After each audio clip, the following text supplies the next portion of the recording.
Nearly 18,000 troops from the United States, the Philippines, and Australia are taking part in the largest ever military drills that they've held in the South China Sea. The military exercise began on Tuesday and will continue until April 28th. This comes as tension is escalating between the U.S. and China. The Philippines, a former U.S. colony, recently agreed to give the United States access to 4 more of its military bases, including 2 located in the northern province of Cagayan, which is about 250 miles from Taiwan. Ties between Washington and Manila have been growing closer since the inauguration of Filipino President Ferdinand Marcos Jr., yes, the son of the former U.S.-backed dictator by the same name. On Tuesday, U.S. Secretary of State Tony Blinken and Defense Secretary Lloyd Austin met with their Filipino counterparts in Washington and issued a joint statement agreeing to expand military ties between the U.S. and Philippines. This is Secretary Austin. In the face of coercion and gray zone aggression, Secretary Galvez and I agreed to redouble our efforts to strengthen our combined ability to resist armed attack by modernizing our armed forces. We also discussed near-term plans to complete a security sector assistance roadmap to support the delivery of priority defense platforms over the next 5 to 10 years, including radars, unmanned aerial systems, military transport aircraft, and coastal and air defense systems. The Philippines Foreign Secretary Enrique Manalo welcomed the U.S. offer for more military assistance.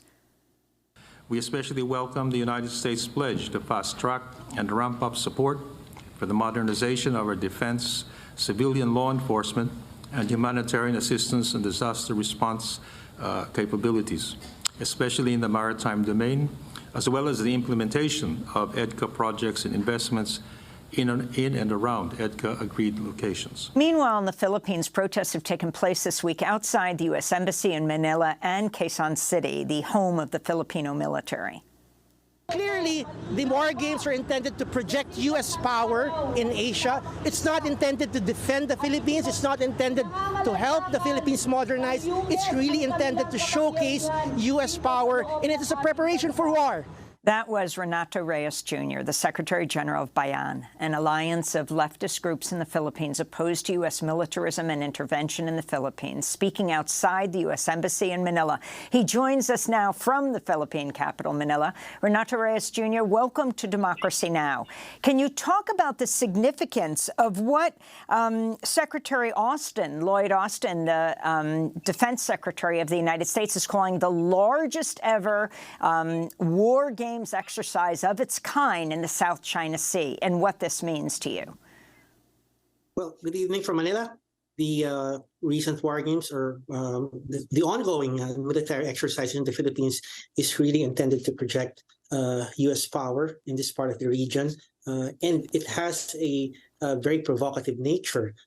Considering the tensions between the U.S. and China, the U.S. really wants to provoke China, and for the first time, they're doing live exercises where they're actually going to simulate the sinking of a ship in the West Philippine Sea.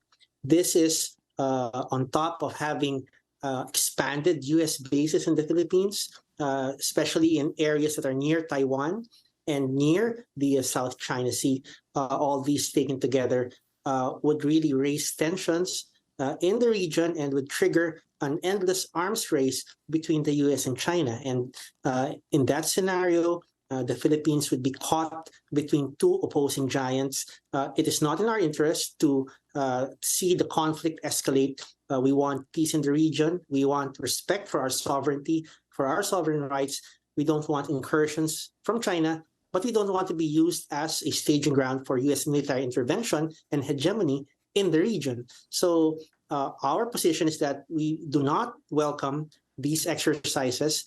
They will have a long-lasting negative effect on the region, and they are also historically an affront to Philippine sovereignty.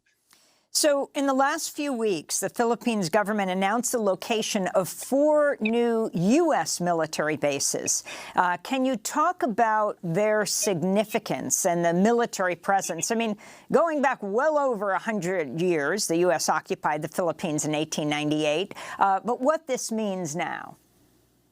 Well, the Philippines hosted U.S. military bases from 1947 to 1991. These bases were all used for U.S. wars abroad. So the Philippines became a launching pad for the U.S.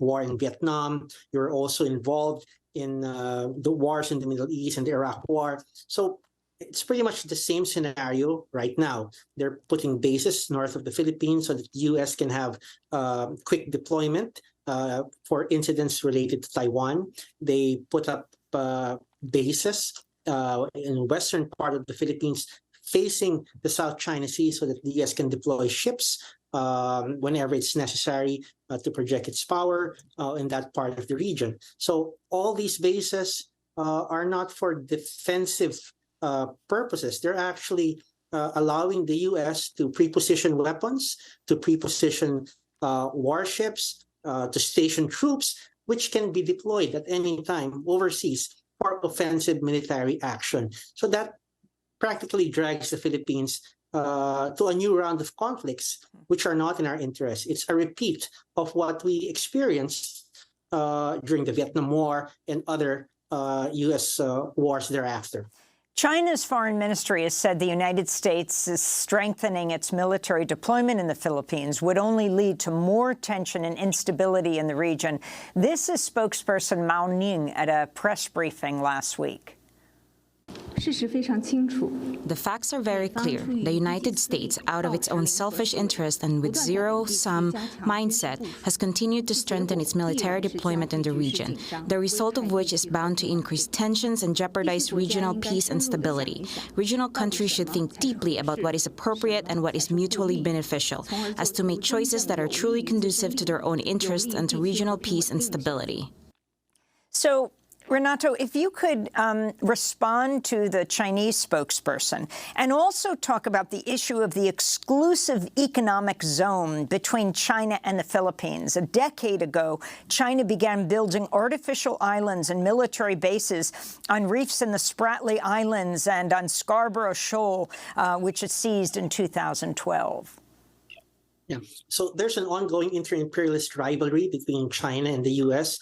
They're fighting for dominance in this region. So China is claiming 80%, 90% of the South China Sea as part of its 9-line claims, and it has reclaimed several areas, artificial islands converted into military bases. On the other hand, you have the U.S. trying to solidify its foothold in the Philippines for its forward bases as part of the whole U.S. defense umbrella, from U.S. bases in Japan, U.S. bases in South Korea, military agreements in the Philippines, as well as military agreements with Australia. So these are the two powers trying to outdo each other. And if the U.S. ramps up its presence in the Philippines and China sees that as an imminent threat, then China would, of course, resort to building more bases on their artificial islands, and it will be a never-ending cycle, an arms race between these two giants. And when war erupts, who will be at the losing end?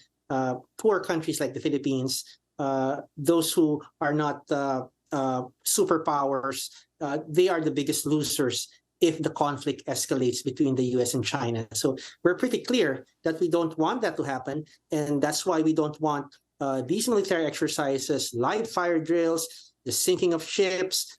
These are all very, very provocative actions. Just imagine if China would do such exercises off California.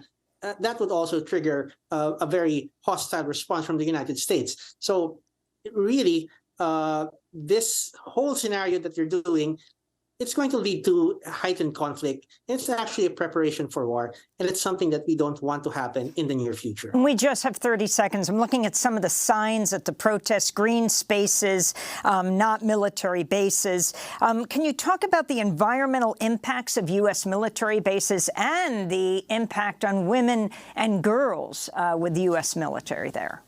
U.S. bases, U.S. military presence has huge social costs. They leave toxic waste. They destroy heritage sites. There's prostitution. There's abuse of women. There's rape. There's murder. All these are the usual consequences